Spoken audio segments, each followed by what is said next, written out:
गुरुदेव। जय गुरुदेव। जो अंडा मांस खाएगा सीधे नरक में जाएगा। हाथ जोड़कर विनय हमारी हो जाओ सब शाकाहारी।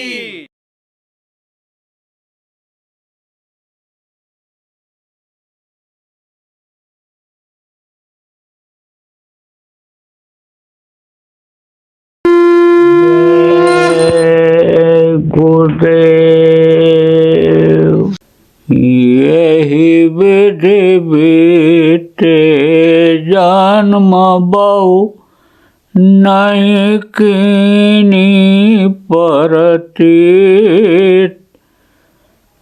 कृपा करो अब सतगुरु धारू भक्ति रीत।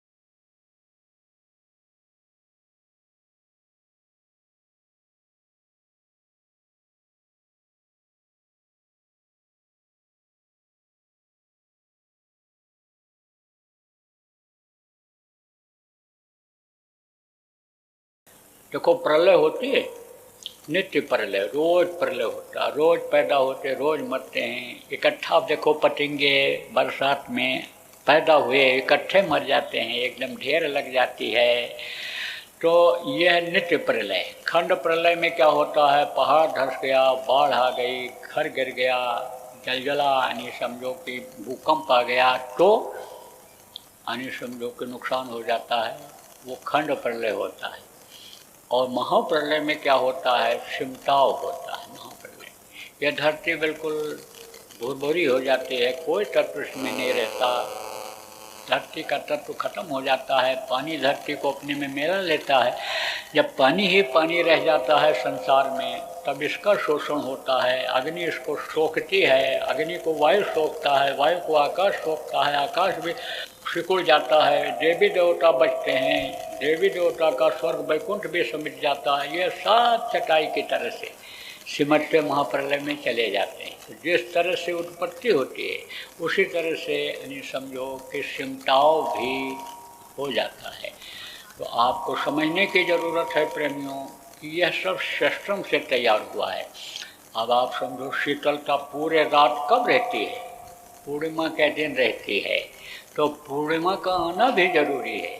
पूर्णिमा अगर न आवे, पूरा समय तक आप समझो कि ग्रहण ही लगा रहा है, तो फिर बच्चा पैदा करने की शक्ति इनमें नहीं आएगी, होठों में नहीं आएगी, वो तत्व ही नहीं मिलेंगे, शीतलता ही नहीं मिलेगी। आप ये समझो इन तत्वों की ही कोई कमी जब हो जाती है तब किसी किसी के बच्चे नहीं पैदा होते हैं। अगर सूरज निकलना बंद कर दे तो समझो कि गर्मी वो नहीं मिल पाएगी, मनुष्य को तत्व नहीं मिल पाएंगे, तो समझो कि वेद की उत्पत्ति ही नहीं होगी। इसलिए ये सारी चीज़ें जो बनाई गई हैं प्रकृति ने बनाई हैं, किसके लिए बनाई हैं, मनुष्य शरीर के लिए बनाई।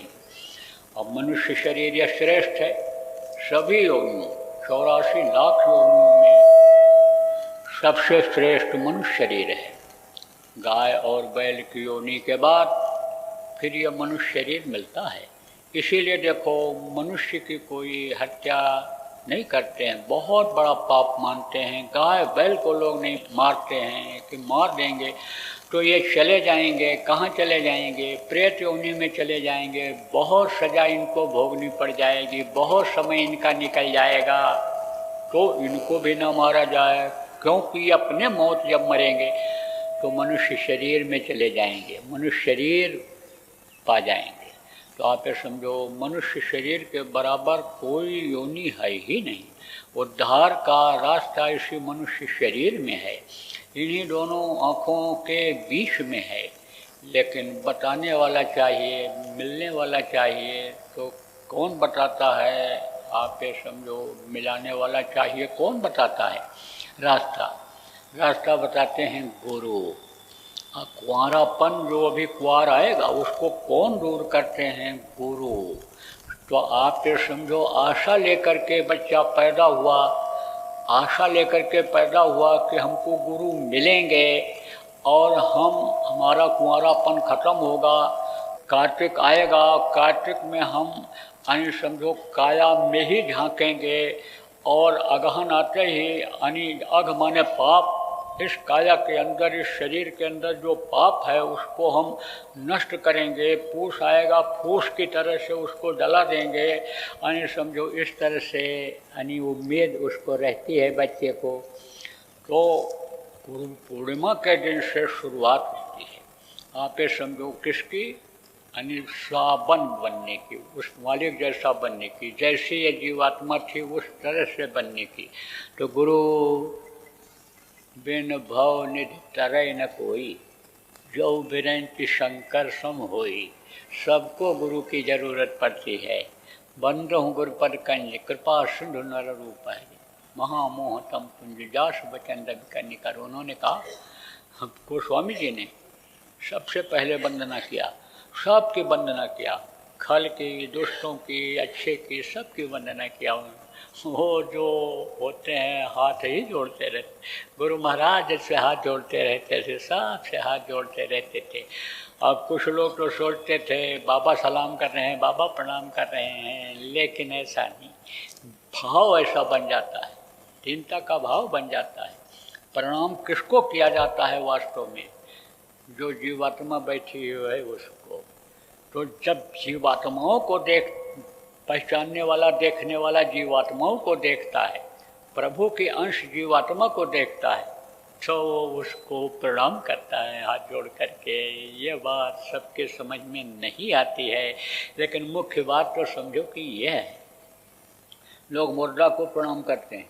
मुर्दा जा रहा हो तो अब आजकल तो ये प्रचलन खत्म हो गया, लेकिन पुराने लोग मिलेंगे तो ऐसे देखते हैं, मुर्दा को प्रणाम करते हैं। क्यों प्रणाम करते हैं?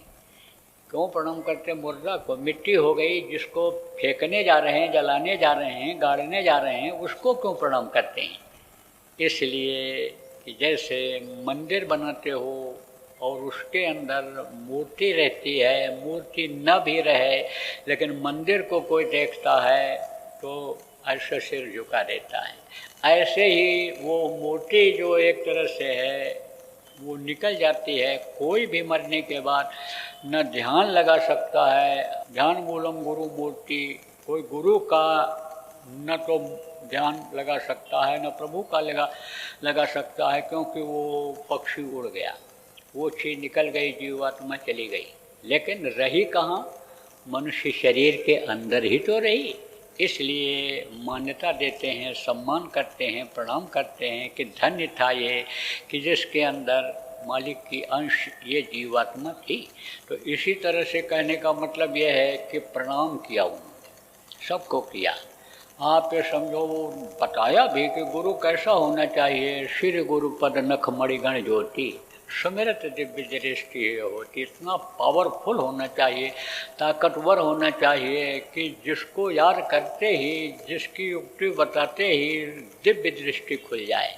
दिव्य दृष्टि क्या है? इन्हीं दोनों आँखों के बीच में तीसरी आँख है जिसको दिव्य दृष्टि कहा गया है। उससे देवी देवताओं का दर्शन होता है, प्रभु का दर्शन होता है। अब एकदम नए लोग हो जो आ जाए हो, कहोगे मुझे क्यों नहीं होता है? इसलिए नहीं होता है, उनको नहीं हो पाया कि जिनके आँख के सामने से मैल खत्म नहीं हुई। जैसे कीचड़ आ जाता है, चिपक जाता है बच्चे की आँख, तो कहीं दिखाई पड़ता है। धोते हो, साफ करते हो, अंदर में जाला माड़ा हो जाता है। जब ऑपरेशन कर देता है डॉक्टर, निकाल देता है माड़े को, सफाई कर देता है, तब दिखाई पड़ने लगता है। तो जैसे बाहर का यह सिस्टम है, ऐसे अंदर का भी है। अंदर की आँख के सामने पर्दा लग गया कर्मों का, इसलिए नहीं दिखाई पड़ता। तो ये पर्दा साफ होगा जब। कौन साफ करेगा, कौन साफ कराएगा? जिसके लिए यानी समझो कि संतों ने कहा कि गुरु साफ कराएंगे। कैसे साफ होगा? नाम की जड़ी से साफ होगा। अंजन जिसको कहा गया उससे साफ होगा। अंजन लगाते लगाते देखो पर्दे हट जाते हैं, दिखाई पड़ने लगता है। ये माताएं अंजन पहले बनाती थी, कंपनियां भी बनाती हैं अंजन। ओ बुढ़िया का अंजन आज भी मशहूर है कि बुढ़िया की आँख है यानी जो थी वो भी साफ हो गई, दिखाई पड़ने लग गई, पर्दा हट गया, गंदगी हट गई। तो समझो कि वो जो नाम का अंजन है जब वो लगाएंगे, नाम की कमाई करेंगे, नाम की रगड़ उस पर जब होगी तब वो आँख खुलेगी, तब कान खुलेगा। तो आप ये समझो कि ये कौन कराता है? जो कराता है, बताता है रास्ता, उसी को गुरु कहा गया, सदगुरु कहा गया, समर्थ गुरु कहा गया। उसकी पूजा सब लोगों ने की। कबीर साहब ने तो यहाँ तक कह दिया कि 3 लोक नौखंड में गुरते बड़ा न कोय, और करता करे न कर सके, गुरु करे सो होय। गुरु ही सब कुछ करता है। गुरु की महिमा लिखने में लोगों ने कलम तोड़ दिया। कहा धरती सब कागज करूं, लेखन सब बन रहा है, 7 समुद्र में मश करूं, गुरु लिखा न जाए। धरती जितनी है सब कागज बना दिया जाए, पेड़ को कलम बना दिया जाए, समुद्र में स्याही घोल दी जाए, लेकिन गुरु की महिमा को इस धरती पर न लिखा जा सकता है, न बताया जा सकता है। क्यों? क्योंकि वो ही परोपकारी है, बाकी और कोई परोपकार नहीं कर सकता है। इसीलिए कहा गया संतों की महिमा अनंत, अनंत किया उपकार। अब अनंत उपकार क्या है ये भी आपको बता दें। देखो कोई जेल में बंद हो गया, अब उसके ऊपर दया आ गई कि भाई इसको खाने को मिलता है नहीं मिलता है, आप गए देखने के लिए, खाने को नहीं है तो दे दिया, कपड़ा फट गया तो आपने दे दिया उसको। आप ये समझो ठंडी में ठिठुर रहा है, बंद है कमरे में, आपने कंबल दे दिया, तो वो कहता है आपने परोपकार किया। लेकिन ये परोपकार कम हो जाएगा जब कोई जाएगा और उसका ताला खुलवा करके और कोठरी से बाहर निकाल देगा। जब वो आज़ाद हो जाएगा तब कहेगा यह आपका परोपकार कभी भूला नहीं जा सकता है। आपने हमको बंधन से मुक्त करा दिया, आपके इस परोपकार का बदला मैं नहीं दे सकता हूँ, मैं जीवन भर इससे यानी समझो ऋणी रहूँगा, उद्धार नहीं हो सकता हूँ आपसे। तो ऐसे ही गुरु बंधन से मुक्त करा देते हैं, क्योंकि बंधन में पड़े हो। अब मैल मैल से नहीं धोई जा सकती है। मैल को साफ करने के लिए स्वच्छ जल चाहिए, साफ जल चाहिए। सत्संग जल जब कोई पावे, मैला ये सब कट कर जावे। जब सत्संग मिलता है, सत्संग की बातों को समझते हैं, सत्संग की बातों को पकड़ते हैं, तब इसकी धुलाई होती है। आप ये समझो ऐसे धुलाई नहीं होती है, आप समझो कि ऐसे सफाई नहीं होती है, ऐसे ही छुटकारा नहीं मिलता है बंधन से जब तक सत्संग नहीं मिलता है। तो कैसे बंधे पड़े हो? ऐसे बंधे पड़े हो। पहला बंधन पड़ा देह का, दूसरा प्रिया जान, तीसर बंधन पुत्र विचारो, चौथा नाती मान, नाती के कहो नाती होवे, वाको कौन ठिकान, धन संपत्ति और हाथ हवेली, यह बंधन क्या करूं बखान, चौलड़ पचलड़ सतलड़ रसड़ी, बांध दिया तुहे बहुविध तान, मरे बिना तुम छूटो नहीं, हर जीते जी धर सुनो न कान। बांधे पड़े हो इस बंधन में। शरीर का बंधन, खाने का इंतजाम, कपड़े का इंतजाम, औरत आ गई उसका बंधन आ गया, उसका भी ध्यान रखो। खाने पीने का, रहने का, साधन सुविधा का, जिस काम के लिए लाए यानी उसका ध्यान रखो। आप ये समझो प्रेमियों, बच्चा पैदा हो गया, उसकी दवाई पढ़ाई का इंतजाम करो। घर मकान हो गया, एक की जगह कई हो गए, रंगाई पुताई करो, बहुत धन दौलत हो गया, रखवाली करो, हाथ हवेली हो गई, उसको भी मेंटेन करो। ये सब क्या है? चौलड़ पचलड़ सतलड़ रसड़ी, काम क्रोध लोभ मोह अहंकार, ये सब क्या है? ये सब बंधन है। तो बंधे पड़े हुए हो। अब इससे कैसे छूटोगे? जो समझे प्रभुता परछाई, प्रभुता पाहता हिम्मत नहीं। इसको समझो ये आज है कल नहीं रहेगा। ये हैं हमारे कोई ज़रूरी नहीं है कि बच्चा पढ़ने के लिए गया और शाम को लौट करके आवे। कोई ज़रूरी नहीं है कि आदमी गया और शाम को नौकरी करके वापस आ गया। औरत घर से साग सब्जी खरीदने गई और वापस आ जाए। तो समझो यह हैं भी और नहीं भी हैं। रहो लेकिन इसमें फंसो ही नहीं। लक्ष्य इसी को ना बनाओ कि हमको गृहस्थी ही संवारनी है, हमको बाल बच्चों का ही ध्यान रखना है, हमको कमाई ही करनी है, हमको और कोई काम नहीं करना है। आप भूलो मत कि मौत सामने खड़ी है। भूलो मत कि मनुष्य शरीर भगवान की प्राप्ति के लिए मिला है, खाने पीने और बाहरी सुख के लिए, मस्ती के लिए नहीं मिला है। आप ये समझो कि फंस जाओगे, फंस रहे हो। आप कैसे फंस रहे हो कि जैसे एक कटोरे में शहद रख दिया जाए, एक मक्खी आती है कटोरे के ऊपर बैठ करके और शहद को खाकर उड़कर चली जाती है। एक आती है, कूद पड़ती है, शहद को खाती है, लेकिन पंख फंस जाते हैं, निकल नहीं पाती। तो अगर ज़्यादा इसमें फंसोगे, मोह में, माया में, खाने में, भोग में, तो फिर उससे निकल नहीं पाओगे। बच्चा पैदा कर लो, कोई मना थोड़ा कर रहा है। एक भी बच्चा रहता है, एक भी बच्ची रहती है, नाम कर देती है। अब 4 बच्चे होते हैं, परेशान रहता है। अरे जिसके नहीं होते हैं कहते हैं एक बच्चा हो जाए, एक बच्चा हो जाए। 7 साल हो गया, 8 साल हो गया, 14 साल हो गया, बच्चे नहीं हुए, हो जाए, दया हो जाए, दया हो जाए। और जब कई हो जाते हैं तो कहते हैं मर जाते तो ठीक था, जीने नहीं दे रहे हैं, ये जान के लाले पड़ रहे हैं, बहुत परेशान किए हुए हैं। तो क्यों ऐसा काम करते हो? जान के लाले क्यों डालते हो? क्यों ऐसी आफत पैदा करते हो? भाई फंसो मत। देखो किसी के बच्चे नहीं भी होते हैं तो संतोष करता है कि नहीं करता है?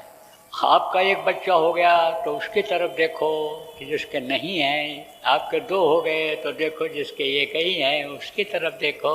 उस दूसरी तरफ क्यों देखते हो? क्योंकि इनके बहुत बच्चे होते चले जा रहे हैं। तो आप ये समझो फंसे हुए, इससे निकलोगे जब, तब ये बंधन टूटेंगे। बंधन में भी रहो लेकिन समझो कि बंधन से अलग भी रहो। राजा जनक क्या थे? बंधन में थे, राजा थे, लेकिन उनको सुख किसी चीज़ का अनुभव नहीं होता था। वो हमेशा लीन रहते थे, प्रभु को स्मरण करते रहते थे। आज पहने हैं हीरे का, कि पगड़ी बांधे हैं, कि हम सोने चांदी के कपड़ा पहने हैं, कि हम खाली बनियान पहने हैं। उनको कोई अहंकार नहीं रहता था, उनको कोई भान नहीं रहता था। राज में रहते हुए भी, वो राजा होते हुए भी वो विदेही रहते थे, इसीलिए उनको विदेही कहलाया गया। ऐसे रहो। आप ये समझो जब इस तरह से रहोगे तब इस बंधन से छुटकारा आपको मिलेगा। जब ये मोह माया ढीला होगा, काम क्रोध पर अंकुश लगाओगे, तब यह बंधन ढीला होगा। और जीवात्मा बंधी हुई है, 4 शरीर के अंदर बंध है। यह पहला शरीर स्थूल शरीर, इसके अंदर शरीर है जिसको लिंग शरीर कहते हैं, जिसमें देवी देवता, भूत प्रेत, पिशाच, जिन्न ये रहते हैं। आप समझो इसके ऊपर में आप ये समझो सूक्ष्म शरीर है और उसके ऊपर में फिर कारण शरीर है। जब ये चारों शरीर से छुटकारा होगा, जब पाप और पुण्य दोनों नष्ट होंगे, पाप पुण्य जब दोनों नाश है, तब पावे मम प्रभासे, तब ये जीवात्मा आगे बढ़ेगी, तभी ये गंदगी साफ होगी। और गंदगी जब तक रहेगी, यानी समझो जैसे पेट में विकार रहता है, गंदगी रहती है, तो एक के बाद दूसरा रोग, दूसरे के बाद तीसरा रोग, चौथा रोग पैदा होता रहता है। और पेट अगर साफ हो जाए, बढ़िया से आदमी खाए, आराम से लेटन हो जाए, तो कोई रोग नहीं होता है। ऐसे गंदगी कब साफ होगी? धीरे धीरे साफ होती जाती है। जीवात्मा जैसे आगे आगे बढ़ती है तैसे गंदगी धीरे धीरे साफ होती जाती है। वो मानसरोवर में स्नान जब करती है तो बिल्कुल साफ हो जाती है गंदगी, क्योंकि गंदी चीज़ लेकर वहाँ जा ही नहीं सकते हो, कोई गंदगी है ही नहीं। देखो कहीं कहीं मंदिरों में ऐसे जूता उतरवाते हैं, सब जगह जूता उतार करके जाते हैं मंदिरों में लोग, लेकिन कहीं कहीं पर देखो पानी भरा हुआ रहता है, तो जूता उतारो, मोजा उतारो, अब मोजे में गंदगी रही, पसीने से जो गंदगी पैदा हो गई पैर में, जब वो धुल जाती है तो बिल्कुल पैर साफ हो जाता है, तो अब उस मंदिर में लोग जाते हैं। इसी तरह से वो जो प्रभु का दरबार है एकदम गंदगी विहीन दरबार है वो, तो वहाँ पर जो तब पहुँचता है जब ये सारी चीज़ें छूट जाती हैं, यहीं पर ये सब रह जाते हैं। इनका सबका भंडार है, मन का भंडार है, काम करो, इनका सब भंडार है, उसी में छूट जाते हैं। प्रवेश यानी पैदा होते ही इनका असर शुरू हो जाता है, एक के बाद दूसरा, दूसरे के बाद तीसरा, ये सब शुरू हो जाता है। तो आप ये समझो प्रेमियों, बंधन से मुक्त कौन कराता है, गंदगी को कौन साफ करता है, धोबी का काम कौन करता है, जिनके लिए कहा गया धोबिया वो मर जाएगा, चादर लीजिए धोए, चादर लीजिए धोए, भाई वो बहुत पुरानी, चल सतगुरु के घाट बहे जहाँ निर्मल पानी। हमारे गुरु महाराज ये जिनकी तस्वीर लगी हुई है, ये नहीं, जिनकी तस्वीर है, फोटो है। फोटो लोग क्यों बनाते हैं? क्योंकि गुरु का चेहरा भूल जाता है, तो जब फोटो देख लेते हैं तो चेहरा याद आ जाता है, ध्यान करने में आसानी हो जाती है। अंदर में अगर दर्शन होने लग जाए तो कोई भी फोटो की ज़रूरत ही नहीं, कहीं मंदिर मस्जिद में कहीं भी जाने की ज़रूरत ही नहीं, विश्वास आनी हो जाता है। और जब ध्यान करो तब गुरु हाजिर मिलें तो फिर फ़ोटो भी लगाने की ज़रूरत नहीं है। तो आप ये समझो कि जिनका फ़ोटो लगा हुआ है, यानी ये हमारे गुरु महाराज पूरे गुरु थे, पूरे सदगुरु थे। इन्होंने बहुत से लोगों को बंधन से मुक्त कराया, गृहस्थ आश्रम नहीं छुड़वाया, लेकिन इधर से मोह माया गृहस्थ आश्रम की तरफ से लोभ यानी ख़त्म किया, कम किया और भजन कराया। तो भाई सब खत्म करने के लिए तो हम भी नहीं कहते हैं कि बिल्कुल ख़त्म ही कर दो, आप विरक्ति ही ले लो, भजन ही करने लग जाओ। अभी ये कह दिया जाए तो बैठे रह जाओगे, भजन करते रहोगे। बहुत से आलसी लोग उसी में सोते रहेंगे, भजन करने में जाए तो काम करने की क्या ज़रूरत है। तो बच्चे कहाँ से खाएंगे? औरत तो डंडा लेकर के पहुँच जाएगी, उठ उठ उठ उठ, काहे के लिए लाया था? खिलाने के लिए, पहनाने के लिए लाया था, है कि ये कान में उंगली लगा के बैठने के लिए लाया था?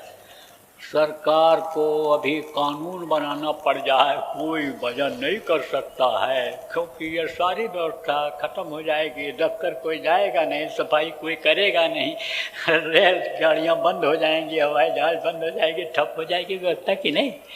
इसलिए 2 घंटे का समय तो हर कोई निकाल सकता है। 12 घंटा में से मान लो दिन मानते हो, 12 घंटे की रात मान लो मानते हो, तो 1-1 घंटा तो सब कोई निकाल सकते हो। इधर से विरक्ति लो उतनी देर के लिए, और उधर के लिए चलो कि जिससे आपके अंदर के बंधन यानी कट जाएं। तो गुरु महाराज ने बहुत से लोगों के बंधन कटवाए। इधर के बंधन सत्संग सुना सुना करके, सत्संग के वचनों की चोट मार मार करके मन को उन्होंने स्थिर कर दिया और भजन की तरफ लगा दिया। और अंदर के बंधन भी बहुत से लोगों के कट गए और पहुंच गए निर्धाम अपने घर। इस दुख के संसार में नहीं आने वाले, बीमारी झेलने के लिए, लड़ाई झगड़ा झेलने के लिए, अपमान निंदा झेलने के लिए, इलेक्शन में हारने के लिए, बिजनेस में घाटा खाने के लिए, नौकरी निकलवा देने में, यानी फिर अब नहीं आते हैं, अब नहीं आने वाले। वो सुख के सागर में पहुंच गए। तो क्या आज अगर आप संकल्प बनाओ, गुरु पूर्णिमा के दिन, जो दिन पूरा गुरु का है, याद करने का संकल्प बनाओ और उनसे प्रार्थना करो, उनके बताए हुए रास्ते पर चलो, तो आप कोई सौतेले बेटे तो हो नहीं, आप क्या पार नहीं हो सकते हो? अरे आप भी पार हो जाओगे, लेकिन कहने से नहीं, करने से होगा। कुछ गुरु महाराज करेंगे और कुछ आप करो। आप कुछ कम भी कर पाओगे तो गुरु मदद कर देंगे, लेकिन करोगे नहीं, चलोगे नहीं आगे, बढ़ोगे नहीं आगे, तो कौन आपकी मदद करेगा? कहीं चल पड़ो तो कहता भाई मैं बहुत कमज़ोर हूँ, चल नहीं सकता हूँ, मेरे पास सामान है, चलो काका लो सामान हम ले लेते हैं। कहीं लड़खड़ाने लगता है तो हाथ पकड़ लेते हैं, मदद कर देते हैं। पहाड़ पर चढ़ना हुआ हाथ पकड़ करके चढ़ा दिया, खंडक पार करना हुआ हाथ पकड़ करके पार करा दिया। ये सब काम तो हो जाता है, लेकिन चलो ही नहीं, आगे नहीं बढ़ोगे तो फिर कैसे काम बनेगा। इसलिए आज के दिन आप बनाओ संकल्प, जितने भी नए और पुराने लोग हो, गुरु पूर्णिमा के दिन यह संकल्प बनाओ कि हमको दरबार में हाजिरी देनी है। कौन से दरबार में? उस प्रभु के दरबार में।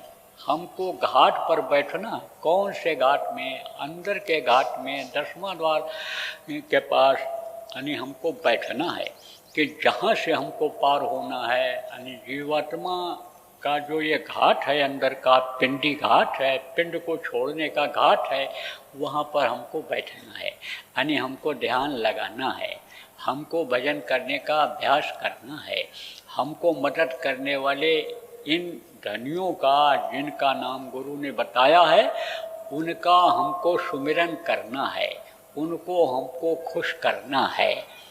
सबको खुश करना पड़ता है, खुश नहीं करोगे तो ये बाधा लाएंगे। देखो फूल चढ़ाते हैं और धूप जलाते हैं, अगरबत्ती कर देते हैं, संत मत में कुछ नहीं है। बंधन तो संत मत में है ही नहीं, सारे बंधन को संतों ने तोड़ दिया है। कहीं भी स्वतंत्र हो करके आप ध्यान लगाओ, भजन करो। ना मौका मिले तो लेटरिन तो जाने ही जाना है।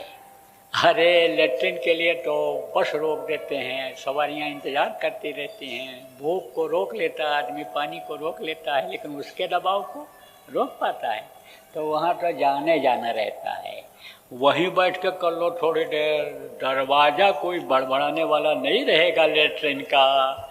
कमरे में बैठे रहोगे, ज़रूरी काम आ जाएगा तो दरवाज़ा खटखट कर देते हैं, जगा देते हैं, लेकिन लेटरिन का दरवाज़ा कोई बड़बड़ाता है जल्दी कि चलो चलो चलो डॉक्टर साहब मरीज देखो, मरीज आ गया? नहीं देखते हैं। मरीज से कह दो पूजा कर रहे हैं डॉक्टर साहब, कह दो जान बचावें, सबसे बड़ी पूजा यही है, मरीज ये कहेगा डॉक्टर के नौकर से। और डॉक्टर साहब के लिए अगर नौकर कह दे मरीज से कि लेटरिन में है, तब नहीं कहता है, कहता भैया जैसे लेटरिन से निकलें तैसे कह दो, हमको देख लें। तो बहुत बढ़िया मौका रहता है।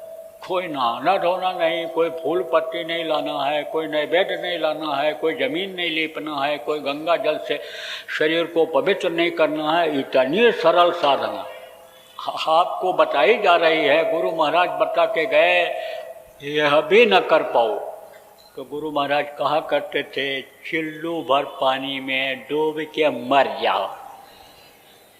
कहोगे चिल्लू भर पानी में कैसे डूबेंगे? नदी में, कुएं में, तालाब में पानी ज़्यादा रहता है, उसमें डूब कर मर जाते हैं। अरे चिल्लू भर पानी का मतलब क्या? चिल्लू में पानी ले लो, नाक डुबो, सांस अंदर नहीं जाएगी, दम फूलेगा, जय गुरुदेव हो जाओ।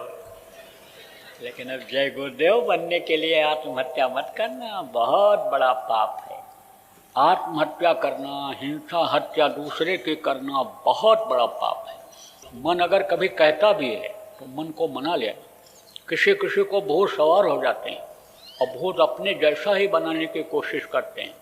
बार बार मन में आता है उसके आत्महत्या कर लूँ, कुएं में कूद जाऊँ, ट्रेन के नीचे कूद जाऊँ, बस के नीचे कूद जाऊँ। लेकिन उस वक्त पर देखो, आप जितने भी सुन रहे हो या आपके घर में कोई भूत वाला है, इस तरह का है, तो बराबर समझाते रहना उसको, बराबर जय गुरुदेव नाम बुलवाते रहना। और जय गुरुदेव नाम जब आ जाएगा तो बुद्धि उसकी थोड़ी देर के लिए सही हो जाएगी और वो मन की भावना को निकाल देगा।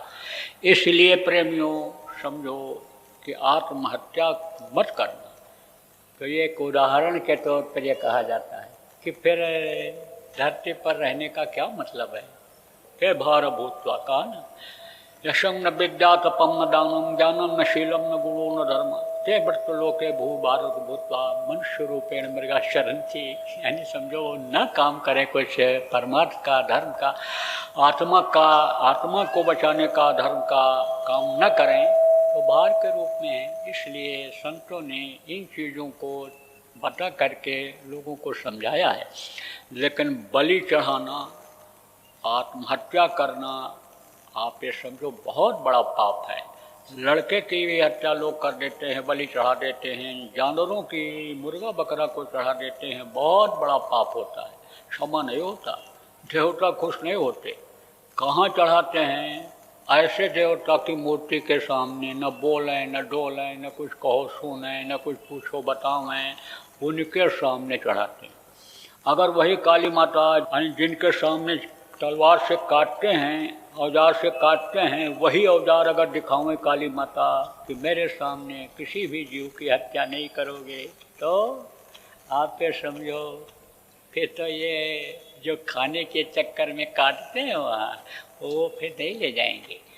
देवता बोलने लग जाए, तू पापी है, तू मेरे सामने नहीं आएगा, तो पाप करके देवता की मूर्ति पर प्रसाद चढ़ा करके क्षमा मांगने के लिए जो जाते हैं, कोई जाएंगे? नहीं जाएंगे। पाप का क्षमा नहीं होता है। ऐसे जिंदा भगवान के पास जाओ, जो हमेशा इस धरती पर रहते हैं, महापुरुष कहलाते हैं, संत सद्गुरु कहलाते हैं, औतारिक शक्तियाँ कहलाती हैं, ऋषि मुनि कहलाते हैं, उनके पास जाओ तो वो उपाय बता भी देंगे कि भाई ये पाप है, ये पुण्य है, ऐसा मत करो, और मान लेना चाहिए। तो वहाँ तो जाना नहीं पसंद करते कि बुराइयाँ छुड़ा देंगे।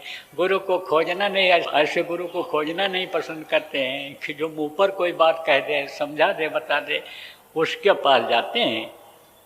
कि जिसको यह लालच रहती है कि कहीं चेला भग न जाए, चेला हमारे चेले हमारे और बढ़ जाएं, उनके पास जाते हैं और कहते हैं हमको दीक्षा दे दो, मंत्र दे दो, नामदान दे दो, और वो दे देते हैं। आप ये समझो कि जिसकी भी दिव्य दृष्टि खुलेगी, जो भी प्रभु का दर्शन करेगा, वो इन चीज़ों को नहीं चाहेगा। तो कहा अंधा गुरु, बहरा चेला और दोनों नरक माँ ठेला ठेला। कहा गया कि अंधे गुरु को नहीं खोजना चाहिए।